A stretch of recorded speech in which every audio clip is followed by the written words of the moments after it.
Hi hello welcome back to one more mini vlog. Ujjain reach అయ్యాక మేమైతే first dinner day 1.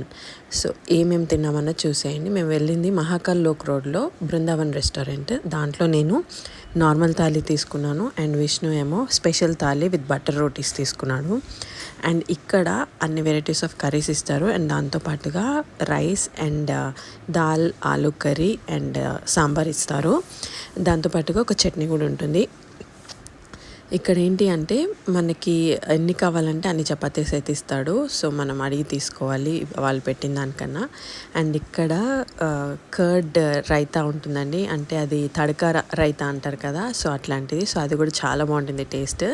మీరు కూడా వెళ్ళినప్పుడు తప్పకుండా ట్రై చేసి చూడండి. అండ్ ఇక్కడ రెస్టారెంట్స్ అయితే నాకు తెలిసి నాకేవి నీట్గా అనిపించలేదు, ఒట్టిది తప్ప. సో అందుకని దీంట్లోకి వెళ్ళాము. అండ్ ఇక్కడ వీళ్ళు రోటీస్ కూడా వేడివేడిగా బయట నీట్గా చేసిస్తున్నారు అనమాట. సో అది కూడా బాగా నచ్చింది. అండ్ ఇంకొకటి ఏంటంటే ఉజ్జయిన్లో ఆటోస్ చాలా బాగా నచ్చాయండి నాకు, ఎందుకంటే అవి డిఫరెంట్గా అనిపించాయి హైదరాబాద్లో కన్నా. సో ఆ రైడ్ కూడా చాలా బాగా అనిపించింది.